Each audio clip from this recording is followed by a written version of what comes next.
Happy Australian Open, guys. Happy fourth round of the tournament. I really hope you've been enjoying the tournament so far, and I really hope you'll enjoy it more and more as the tournament goes on. In this video, I'm previewing the fourth round. Actually, I'm previewing my top three matches of the fourth round. But before I start with the preview, I would like to kindly ask you to subscribe to my channel. The button is in the right bottom corner, and I would like to ask you to share my video and to like the videos if you actually like them. Alright, so the first match I'm going to preview is the match between Jannik Sinner and Karen Khachanov.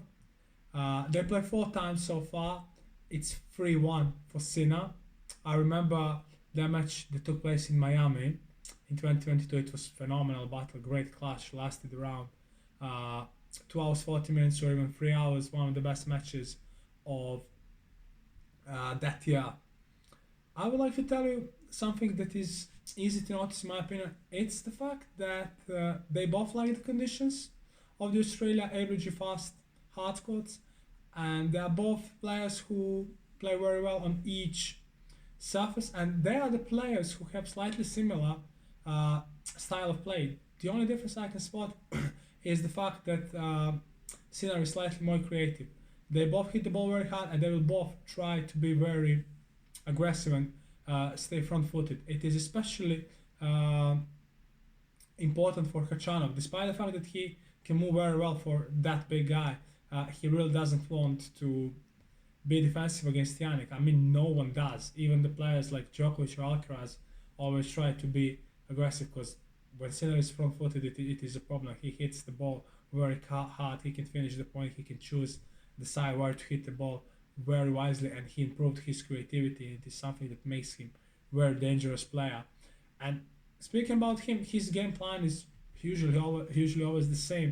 He tries to hit the ball as hard as he can and make the opponent suffer throughout the rallies, make him move around the court and hit the ball that hard and that accurate so the opponent can't even touch it. I have to say that I really consider him a favorite to win this match. There's another reason why I think so. He's the only player who hasn't lost the set throughout the tournament yet, and he is the player who demolished his last 2 opponents, De Jong and Baez. De Jong succeeded to win only 6 games. Baez won only 4 of them, which is quite impressive speaking about Jannik. And it looks like he is about to continue where he stopped in 2023, and I believe he may win this one in 3 tough sets. If the conditions were slightly different, I would believe that Khachanov can grab a set. If it happens, I won't be that surprised, but I really believe Jannik can win this one in 3 sets. We are going to another match. Another match that I picked is between Tsitsipas and Taylor Fritz.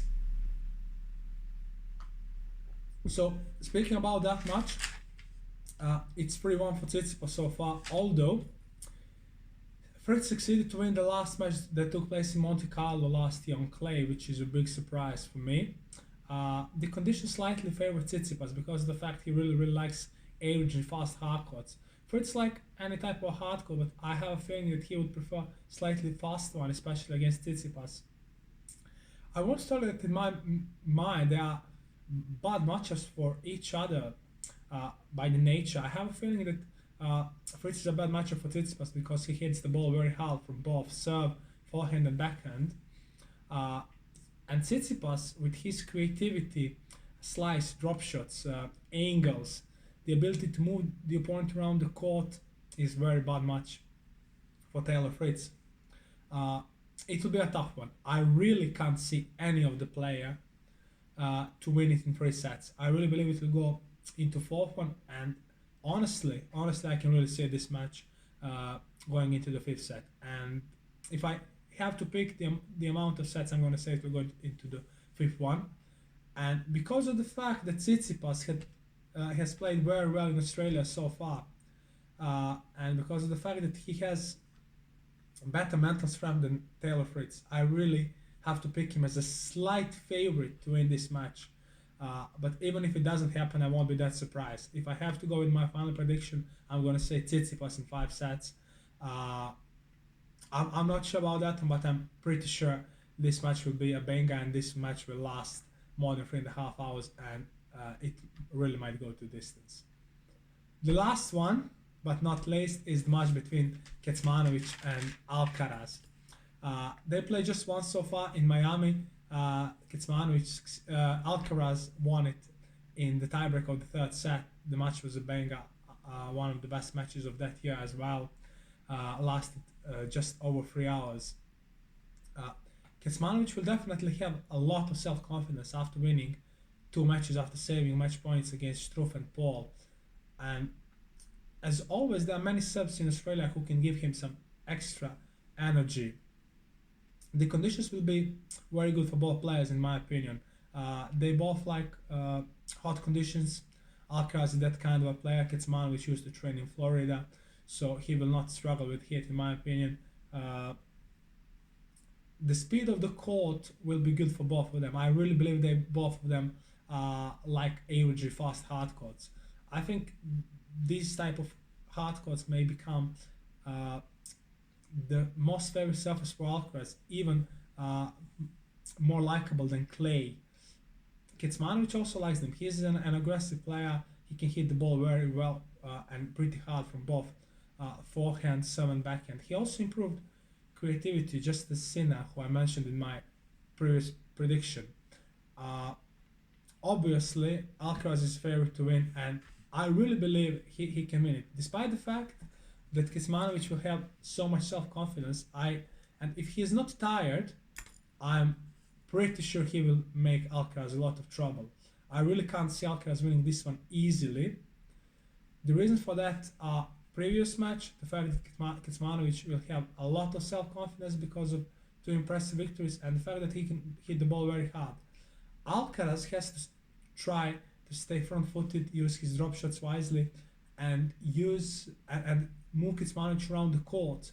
Kecmanovic, despite the fact that he is a phenomenal player, consistent at top 50, he is not the guy whose fitness is great characteristic.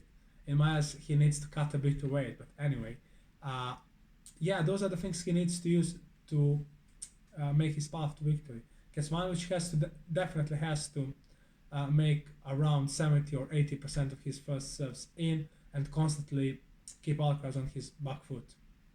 But if I have to give you some final prediction, guys, I really have to tell you that in my eyes, Alcaraz is winning this one, but not that easily. I'm gonna say 4 sets. It can go even into 5 of them. It can be in 3 sets, but I'm pretty sure Kecmanovic will give him a lot of trouble. That's it, guys. I'm out of my breath. I spoke so much. Thank you so much for watching my videos. Do not forget to like them and to subscribe to my channel. I'm gonna give you more videos in next few days. Stay blessed. See you in the next one. Cheers.